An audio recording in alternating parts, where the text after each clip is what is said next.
तुम भगवान शिव को जानते हो? हाँ पापा, मैंने उनका पिक्चर देखा है। क्या तुमने ये नोटिस किया है कि उनके गले पर ब्लू कलर का एक पैच है? हाँ पापा। क्या तुम्हें पता है उनके गले पर ये ब्लू रंग कैसे लगा? उन्हें नीलकंठ के नाम से जाना जाता है। नीलकंठ का मतलब है वो जिसका गला नीला हो। नहीं पापा, मुझे नहीं पता है, प्लीज मुझे बताइए। जरूर नील, ये कहानी हिंदू माइथोलॉजी से है। एक बार ऐसा हुआ कि भगवान इंद्र, स्वर्ग के भगवान, अपनी खास सवारी ऐरावत से जा रहे थे। ऐरावत बहुत ही खास हाथी था जिसकी 7 सूंड थी। ऐरावत से चलते समय उनका सामना ऋषि दुर्वासा से हुआ। ऋषि दुर्वासा ने उन्हें एक सुगंधित फूलों की माला भेंट में दी और कहा कि ये माला तुम्हारे लिए भाग्य को लेकर आएगी। भगवान इंद्र ने इसे स्वीकार किया और अपने ऐरावत की सूंड पर पहना दिया। तभी बहुत सारी मधुमक्खियां ऐरावत के पास आईं और उसे परेशान करने लगीं। वो परेशान हो गया और उसने माला को फेंक दिया। ये देखकर ऋषि दुर्वासा बहुत ज्यादा गुस्सा हो गए। ऋषि दुर्वासा ने सभी देवताओं को श्राप दिया कि उनकी सारी शक्तियां छीन ली जाएंगी। उसके बाद बहुत सारे युद्ध असुरों और देवों के बीच में हुए और हर बार युद्ध में असुर देवताओं पर जीत जाते थे। असुरों की सेना के मुखिया थे राजा बाली।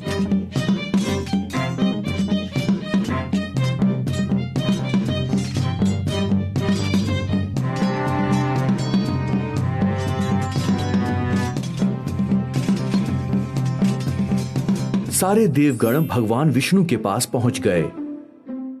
भगवान विष्णु ने कहा कि वो असुरों से प्रेम से बात करें। उन्होंने कहा कि उन सबको साथ में आना चाहिए और समुद्र का मंथन करना चाहिए। इस तरह समुद्र से अमृत की प्राप्ति होगी।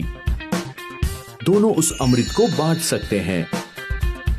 अमृत वो वरदान है जिससे आदमी अमर हो जाता है और हमेशा के लिए सुंदर और स्वस्थ भी बनता है। जल्द ही सारे देव और असुर समुद्र मंथन के लिए इकट्ठा हो गए। समुद्र मंथन कोई छोटा काम नहीं था। समुद्र मंथन के लिए बहुत सारी चीजों की जरूरत थी। साथ ही इसमें बहुत सारी ताकत और लोगों की आवश्यकता थी, जैसे कि बहुत ही मजबूत रस्सी और एक बहुत मजबूत रॉड। तुम्हें पता है कि उन्होंने क्या यूज किया समुद्र मंथन को करने के लिए? उन्होंने माउंट मंदारा का यूज किया, एक पहाड़ को चर्निंग रॉड की तरह, और वासुकी सांपों के राजा को चर्निंग रस्सी की तरह यूज किया। वासुकी वही सांप है जो हमेशा भगवान शिव की गर्दन पर रहते हैं और उस पहाड़ को कछुए की पीठ पर रखा गया था ताकि मंथन आराम से हो सके। ऐसा कहा जाता है कि भगवान विष्णु खुद कछुआ बने थे उस काम को पूरा करने के लिए। विष्णु भगवान के इस रूप को कुर्म अवतार के नाम से जाना जाता है। और फिर देवताओं ने उस डिवाइन सांप की पूंछ को पकड़ा और असुरों ने उस सांप की मुंह की तरफ को पकड़ा। दोनों टीमों ने समुद्र मंथन शुरू कर दिया। जल्द ही अलग अलग तरह के गिफ्ट समुद्र से बाहर निकलने लगे। बहुत सारी ज्वेलरी, कामधेनु, विष पूरा करने वाली गाय, एक डिवाइन परिजात पेड़, एक ऐसा पेड़ जिसमें हमेशा ताजे फूल आते हैं, 7 सर वाला घोड़ा, देवी लक्ष्मी, धन की देवी और कई तरह के गिफ्ट्स भी बाहर आए। देव और असुरों ने गिफ्ट्स को आपस में बांट लिया था। दोनों टीम समुद्र मंथन को और भी ताकत से करती रहीं। अमृत का सभी को इंतजार था। तुम्हें पता है कि क्या बाहर आया? एक विष का पॉट जिसे हलाहल कहा गया था। विष खतरनाक होता है, ये किसी को भी नुकसान पहुंचा सकता है।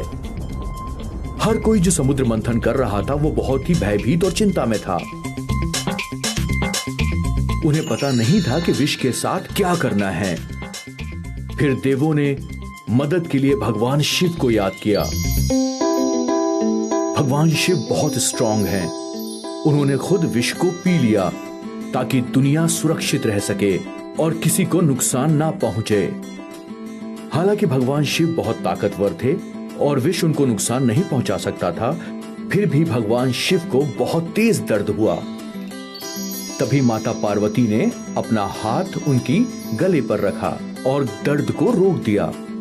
उन्होंने विष को शरीर में फैलने से भी रोक दिया। क्योंकि विष का रंग ब्लू था और वो उनके गले पर ही रुक गया था, तभी से भगवान शिव के गले पर ब्लू रंग का पैच दिखाई देता है। दोनों टीमें लगातार मंथन करती रहीं और फिर उन्हें फाइनली अमृत मिल गया। ये! तुम्हें ये कहानी पसंद आई नील? हाँ पापा। अब मैं जाकर मम्मी को पेंटिंग दिखाऊंगा। जरूर।